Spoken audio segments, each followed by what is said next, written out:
My name is Christina J, and I'm a life purpose, confidence, and happiness life coach.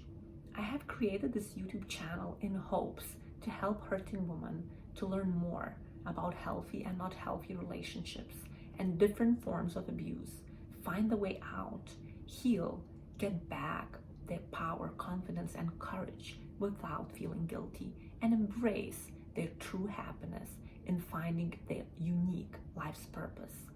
Today, I would like to talk about 10 possible steps you can take to stop the emotional abuse. If you allow emotional abuse to be part of your everyday life, you will likely feel anxious and eventually become depressed.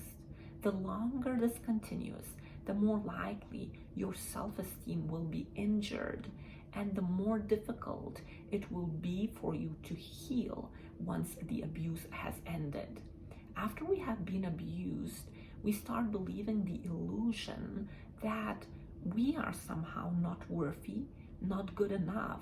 Why else the person who says loves me would treat me this way? We might try for a long time to somehow please him, thinking if we make him feel good, he will make me feel good too. But disappointment comes so quickly and easy, and you see yourself stuck in an abusive cycle over and over again.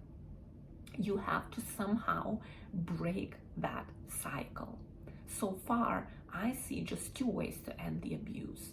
Number one, you stand up for what is right and healthy in your relationships and communicate that to your partner and let him know that in order for you to stay, you both agree to work on relationship and follow through that. Number two, it's like just second road to take is to remove yourself from an abusive relationship, whether temporary or permanently, depending on your partner's willingness to invest in you both or not. You also need to remember that safety always comes first. Protect yourself and other family members. You do not need to stay in the relationship if you feel unsafe or your efforts cannot lead to a non-abusive relationship. If you decide to end the relationship and find it difficult to do so out of fear for your safety, and you need to seek appropriate help and support, which is available. It is our responsibility to liberate ourselves completely and break the abusive cycle. So today, let us look into some possible steps you can take in order to stop the emotional abuse, whether you choose to remain in a relationship and try to work things out, whether you end it and just remove yourself from it. So number one, you need to be self-aware. Educate yourself more on emotional abuse. Self-examine and self-parent yourself. There is so much you can learn. If you are a very busy person, let's say working mom or stay-home mom with kids around, or a woman who's very busy and active and seems like you never can find time to go counseling or read some good books, some articles on the subject, I recommend just listen to different therapists and counselors and life coaches, motivational speakers, and there's so much great material on YouTube, and these people are talking about abuse and self-growth and healing. And you can also download different podcasts and enroll in some online workshops for free. Isn't that amazing? These days we have access to lots of good stuff for free. So just listen, and you can do that while cooking and cleaning and doing your laundry or driving after work to pick up your kids. Invest your time in that. It is very important to do that, because you have right to know what is abuse and how to deal with it. Number two, admit to yourself that you are being emotionally abused. Don't try to pretend that that's not happening. Acknowledge the impact it has had on you. Beverly Angel, the therapist and the author of several books, in her book, The Emotionally Abusive Relationship, says that acknowledging the fact that you are being emotionally abused is crucial. And if you ever want to stop the cycle of an emotional abuse, you must become very clear that you are actually emotionally abused. Sometimes you might find yourself in doubts of your own perception and also minimize the negative effects the abuser have had on you. That is why it is important to admit to yourself how much damage your partner's actions and words actually have caused you. Good idea is to start journaling and keep your abuse journal. That is a great step towards healing. Putting down your thoughts and feelings about abuse and different situations on paper helps you to better grasp the reality and makes it harder to deny it later when the doubts are coming. If it is possible, share your writings with your close friend, family member, or counselor, someone you can trust. Continue writing it each day. Every time your partner emotionally abuses you or tries to do that, write about those incidents and how they made you feel. Number 3, invest time in yourself. I know we're all so busy, and sometimes it is so hard to find that time to ourselves, but we need to learn to be more self-loving. Spend time alone. Read, pray, meditate, do breathing exercises, journal, go for walks, start new hobby, say positive affirmations to yourself. I haven't said any positive affirmations till recently to myself. I didn't practice that, but now I do, and they actually help. They help to be more self-loving, and some of those could be, I'm good enough, or I'm beautiful inside out, or I'm precious daughter of God and I have great value in His eyes. I am a lovable person who deserves the care, affection, and respect of others. I know and I trust my own mind. I have opened a new chapter and I'm changing and growing every day. I deserve respect and my opinions and feelings matter. Even though my experience has been very painful, I am getting stronger every day. So these are some examples of positive affirmations that you can say it loud to yourself. Number 4, confront your partner on his or her abusive behavior. Confidently talk to your partner about how you feel in your relationship. Tell him how the abuse affects you mentally and emotionally and even physically.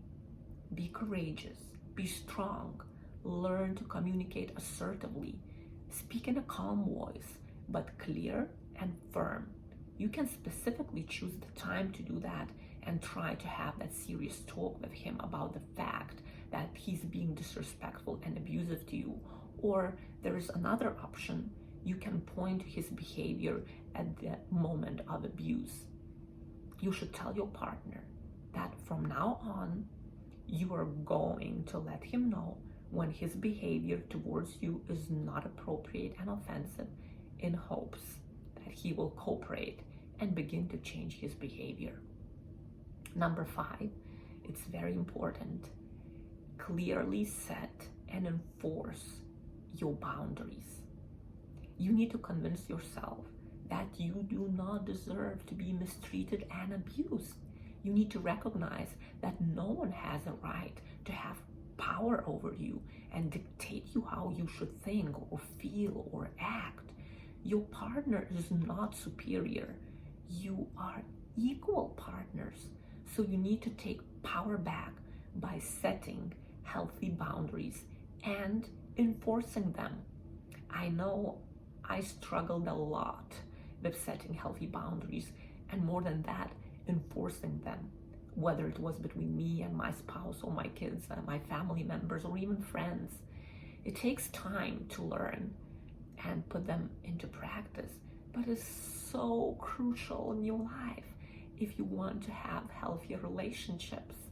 Emotional abuse is essentially a boundary violation.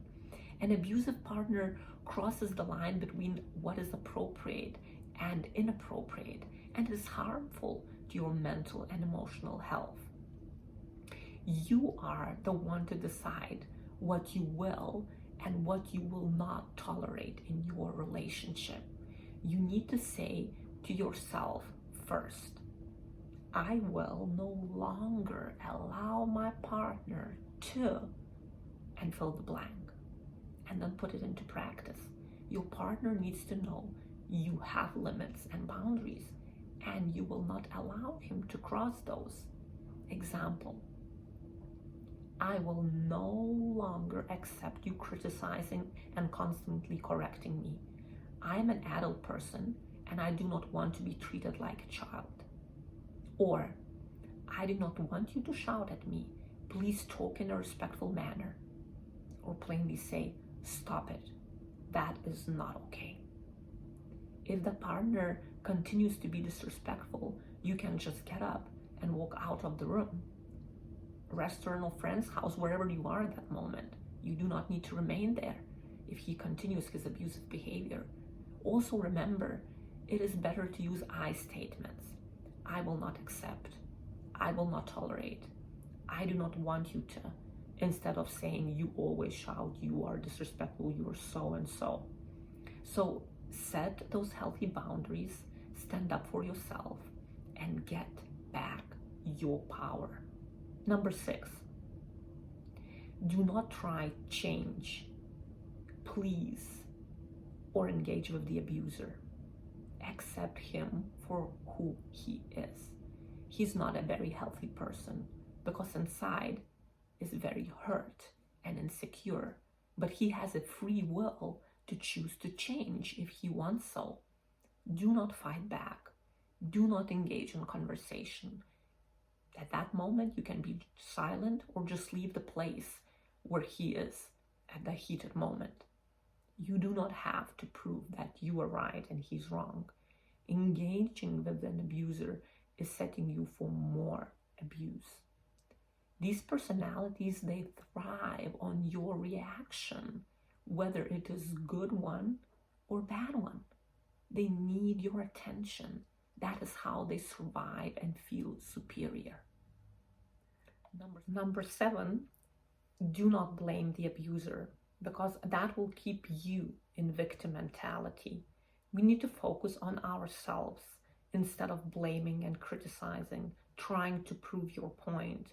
We need to focus on ourselves, but not the abuser or abuse. We need to learn to shift our focus on liberating our feeling inside of us. We need to find healing behind the abuse. Number 8, stop apologizing and speak up. This one might not work in the case if the partner is violent and physically abusive. Then you just remove yourself from the place and safety comes first. Stop apologizing when you are not guilty. When you are not guilty of anything and the abuser treats you bad. Instead, continue to speak up. This one is not an easy one, but we need to understand if we are apologizing when it is not our fault, we are enabling the abuser. You might be apologetic because you are afraid of your partner or you just want to calm down the situation, but you need to be brave enough to stand up for what is right. Your partner is likely to become defensive or deny that he violated your boundary, but all this should not stop you from bringing up offenses.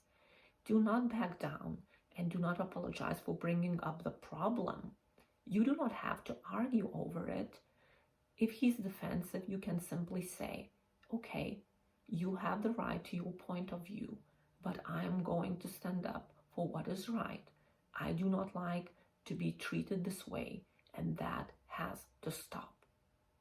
Speak up daily and show him that you want your boundaries to be respected, and you will not allow him to treat you badly. You must be consistent. If you stay silent or you back down, your partner will think he does not need to take you seriously. Number 9, build your support system. Connect with others. Compare stories. Find emotionally abused people's groups. Start going counseling, coaching, so that you can have your tribe, the people that you can trust, and they can trust you. Number 10, remember, it is not your fault that you are not being treated right. It has nothing to do with you.